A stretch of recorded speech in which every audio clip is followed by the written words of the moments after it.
Alright, so here's the Jeep that we've been talking about on the forum recently. Basically had a miss. Cylinder 6 seemed to be missing. I could pull the spark plug wire, I could pull the injector connector, and neither would make any bit of difference. It would still run absolutely terrible. It would make a very weird noise out of the exhaust, like it was just it'd miss a couple and then it'd hit, and then it'd miss a couple and then it'd hit.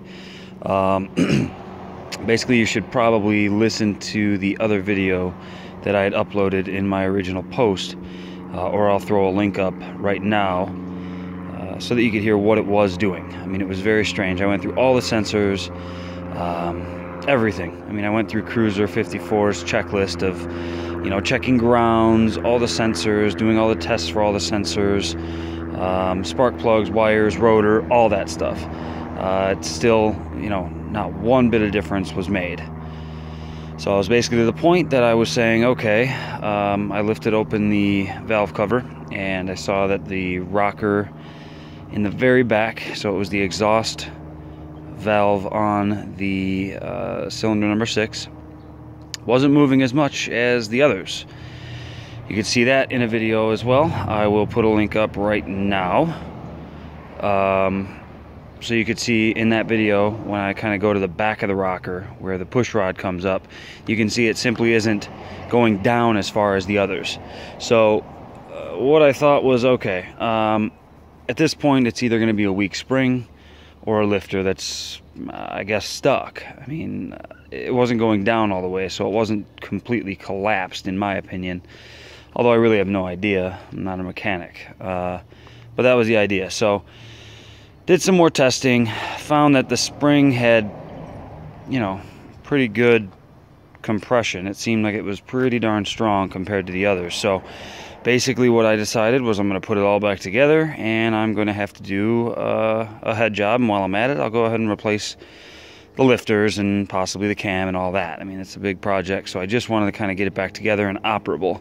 So as a last-ditch effort, I went ahead and threw a bottle of, during the testing and having the valve cover off, I probably lost about a quart of oil. I mean, my driveway was terrible. So I figured I needed to add some oil. So I went ahead and just decided, based on a couple of suggestions as well from some great guys over on the NAXJA forum.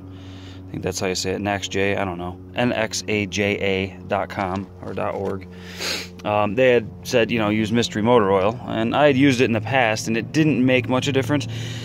But in this case, it was pretty crazy because I threw it in there and I ended up driving the thing for about, I don't know, a half hour.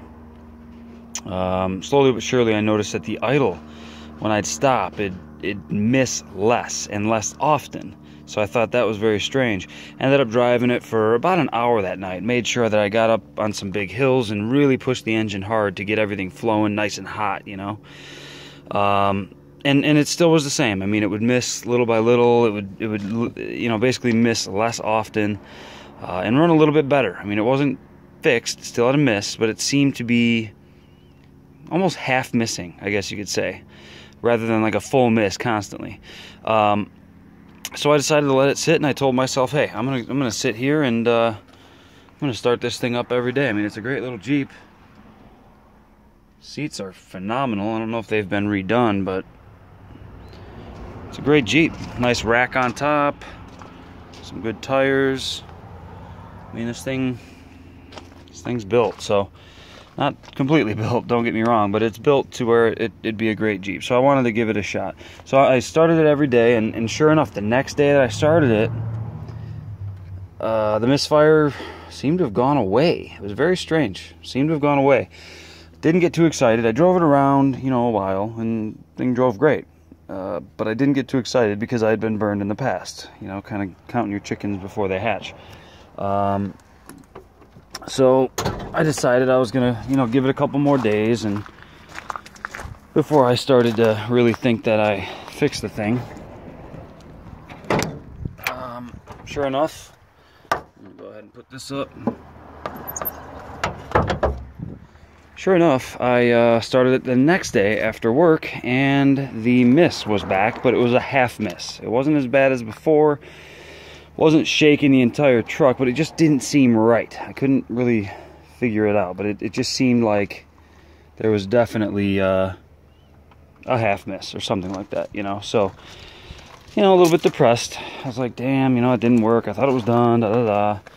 You know, I just started it every day since, and I really haven't had that miss come back.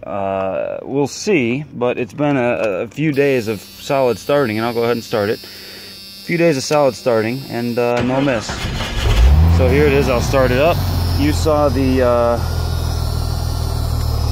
video when it was hot, how it would miss. So it's hot right now. I made sure that I got it a little bit warm. Idling nice. Sorry for that extremely annoying buzzing sound.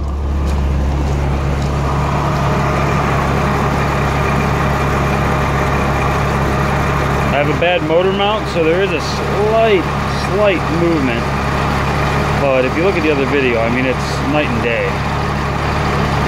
And as far as response goes, the response is phenomenal compared to what it was.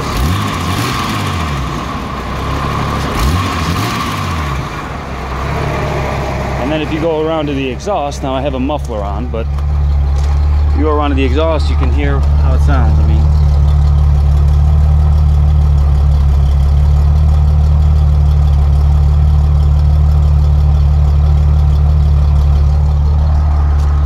so I don't know. To me,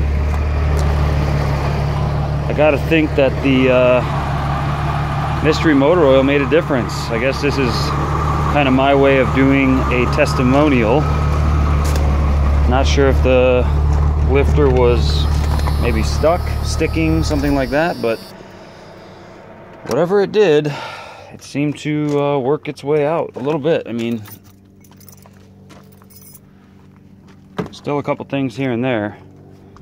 Like I said, I mean, I came back and I wasn't completely convinced, so I kept starting it every day, but I honestly haven't had a day where I notice a big knock, or I'm sorry, a big miss and shake. So I don't know.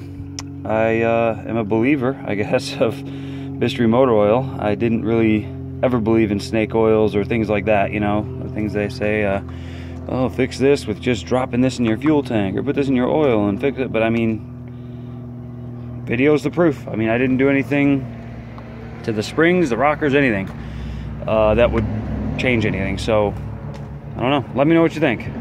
Let me know if you have any experience with the stuff too. Good luck, guys.